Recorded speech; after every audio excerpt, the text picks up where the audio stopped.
Mm. Here she comes. Oh, crikey. Morning, Mark. Sorry, you have this unholy habit of leaving me in limbo, and I think, oh, I'll just have a swig of tea, and then up you pop. Exciting. Not really. Yeah. Now your hair looks different. Crikey. Yeah, it's gone mad this morning. Curlers, have you? Pardon? Done your curlers?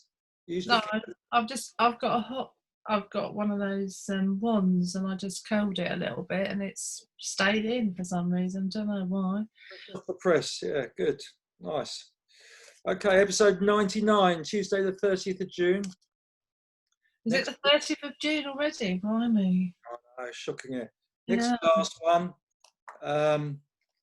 I'm all set up here, getting some good feedback from everybody. Well, lots of people still, which we'll go. And we're just trying to wrap. I'm a bit worried about Hubert. Yeah, I know he's disappeared, or he's got bored.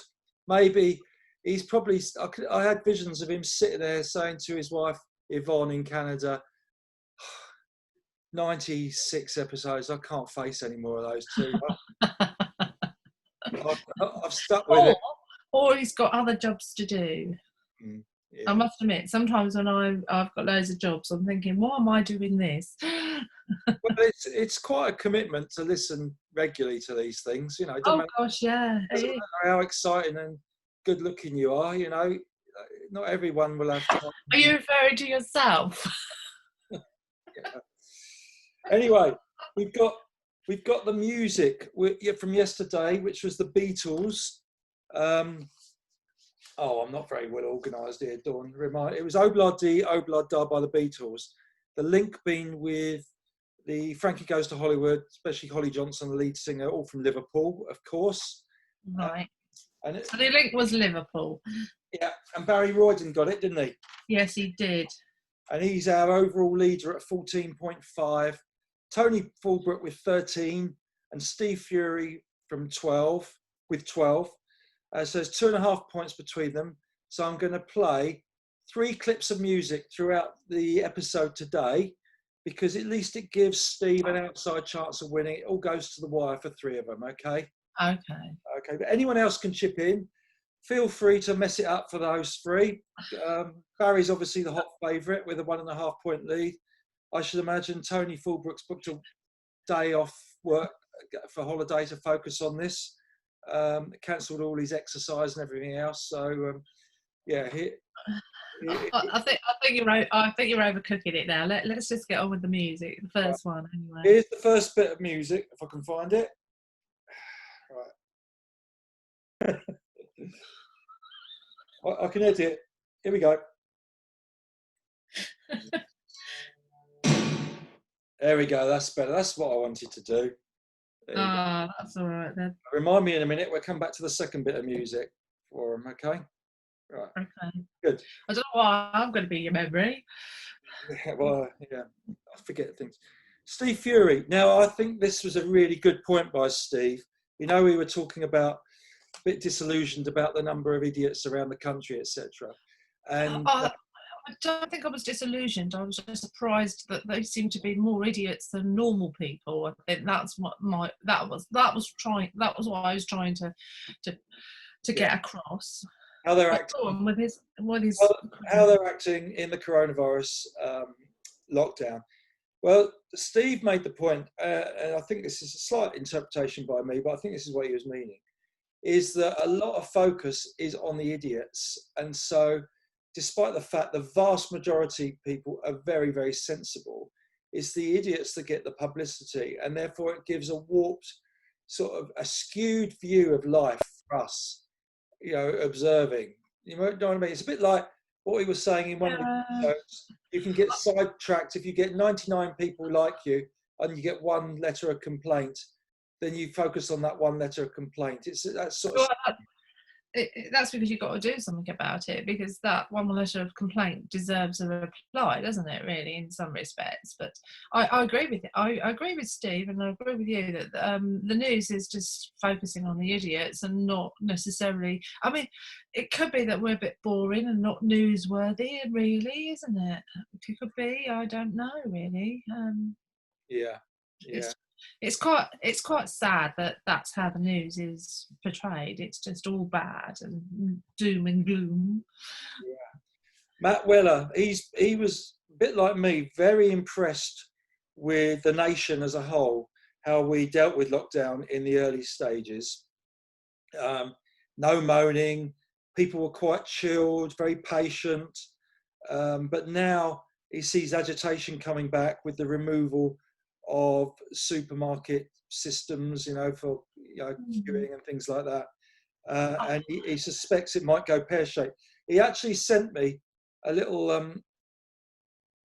a cartoon. Really, it's a photograph of a very crowded beach, where the little boy or girl's going, "Mummy, am I going to school tomorrow?"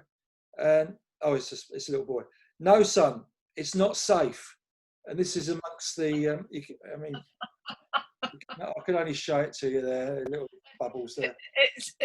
It's fine, because that's the contradiction in many respects, because people are thinking, no, I'm not going to, because at the moment they've got a choice. They can send their children to school, or they can keep them home, and there's no fines for the parents. It's just how they feel, and the government have been very understanding and compassionate about that, and I think that's the right way to go about it, because not everyone feels the same.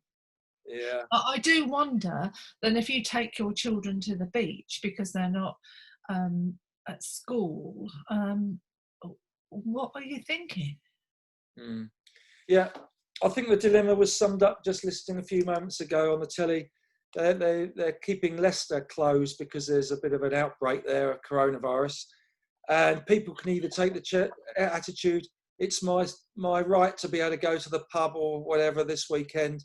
I'm going to do it. My civil liberties have been affected, and travel to do it, or they can be responsible.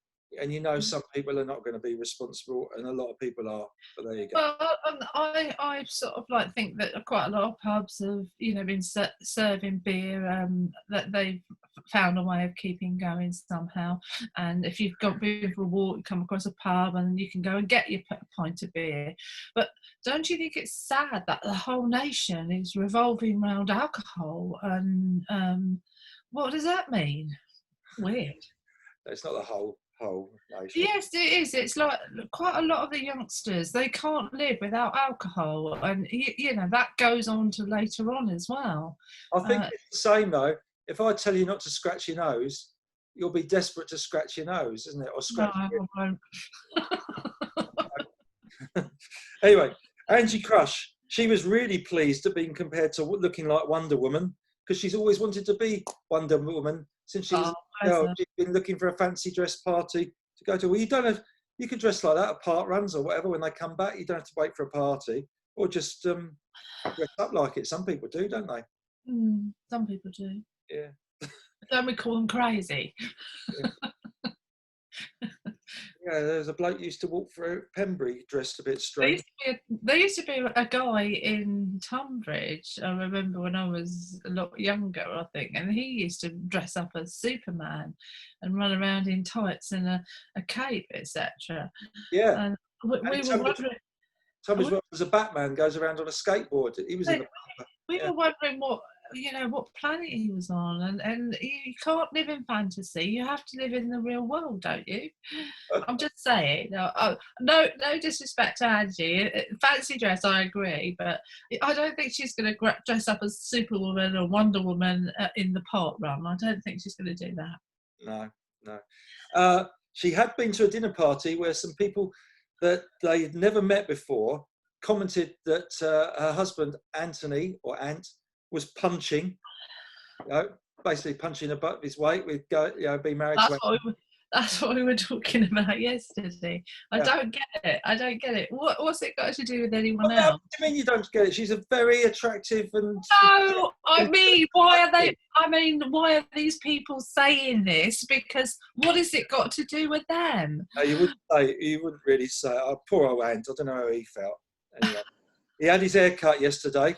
I saw him, and I wondered whether Louise Mason had cut it, but no, it was Amber, his daughter, to cut it really crop short. Anyway, what's this I've got? Oh yeah, when Angie was pregnant, Anthony's nan said that hopes the child will turn out looking like Angie, but having Anthony's ways. I know, blimmin' cheek she's got. You know, my mum's a bit like that now. I think it's something to do with age. Like my mum will say, like, there's a lady coming down the road, and she's got a few pounds more than she should have, and she's say, look at that lady. She should do something about it. I'm thinking, and I'm going, Mum, shush, be quiet. I haven't had done that for a long time. I do miss that bit because she's hilarious. I'm giggling because I'm thinking, oh my goodness, you can't say that to this poor lady. You don't know the circumstances, do you? Well, she's not a relative, and she wasn't actually next to her, so she didn't hear her. I mean, not No. like my grandma, this is my dad's mum. When my mum went round the very, very first time to meet her, you imagine how nervous. First thing she said is, "Oh, hello, dear. And what does your father do?"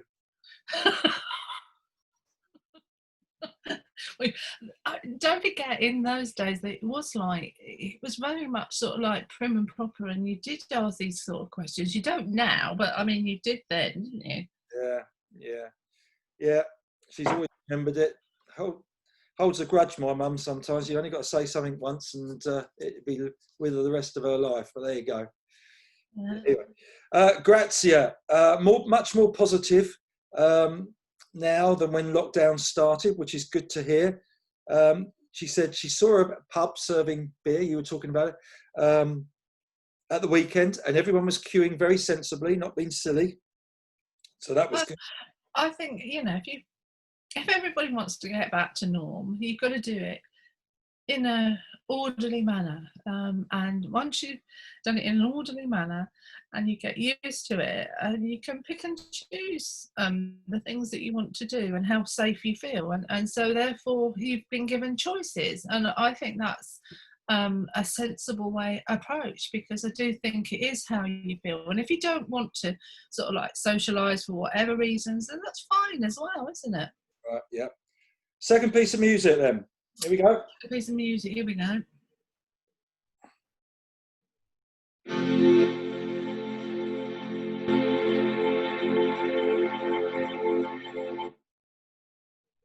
There you go. Second bit of music for him. I've got that done. Good. Going well this morning. Scott Shermer, Steve, Barry, Tony, all the music guys. Very nice comments about what we've been up to. Steve's looking forward to meeting all those that he's met on here for the first time in real life. Maybe we should get T-shirts with Dawn Chorus with your photo. Oh no, we're not doing that. No, I don't think people want to wear my face. Thank you. That's ridiculous. Be quiet. Get on the next thing.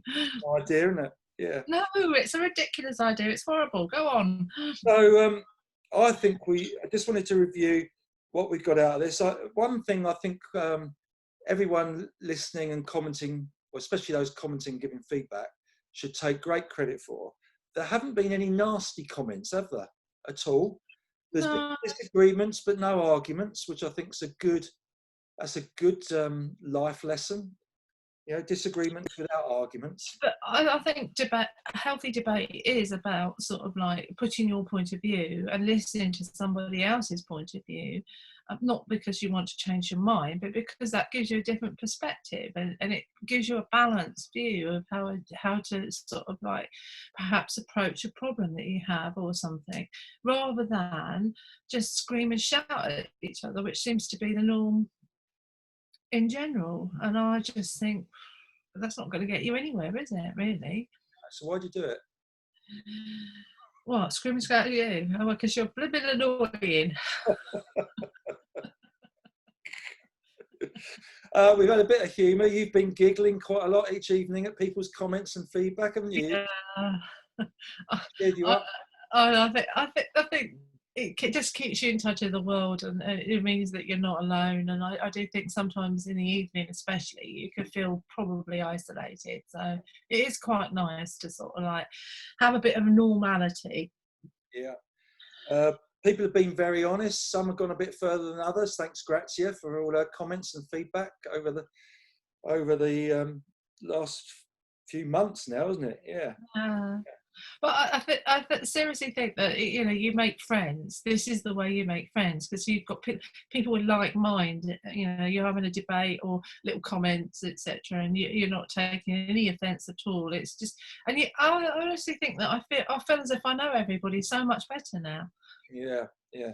We have plenty of ideas and recommendations. So the only negative I find is I've started to really run out of subjects. You know, somebody suggested we do Hookway FM on a daily basis, but I don't know how you could do that. I suppose if you've got like a few million listeners phoning in, you can keep you going. But when you've got about 15, it's a bit tougher, isn't it? But and I think you'd be hard pushed to keep going without offending somebody or saying something, you know, some nasty. I don't know. I mean, you could have like a healthy debate. You have, you know, something's happened and you don't quite understand it, and someone out there might be able to help you. I think that sort of thing is quite healthy. You can apply, Dawn. I'm not doing it. All right. Okay. All right then. All right. So let's have the last bit of music then. Let's have the last bit of music then. Come on. This could be the one that makes all the difference.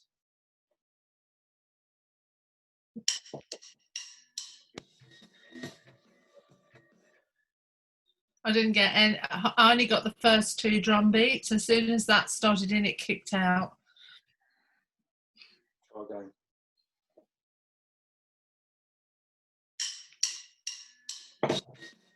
No, it's done it again.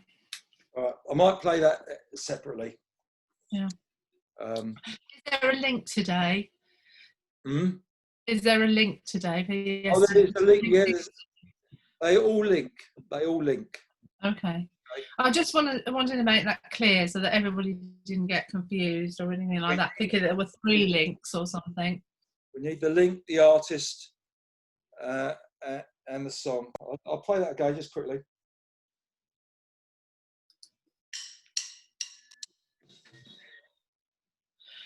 As soon as you play that first intro, those few bars, the drums don't come in. I'll review it in a sec, edit accordingly, put the extra music out. So okay. Thank you very much, Dawn. I've got something. Do we have a big finale, Mr. Producer, tomorrow? Well, we've got the announcements of the music awards. Right. And I think we've got a special award for the best feedback over all the episodes. Right. Anything else you want to add in? No, I think that's pretty good. Well, anyone's got any feedback, last episode requests, not too rude, we'll take them. And no rattling on for too long either. No. Lovely. See you later then. Have a good day. Bye. Bye.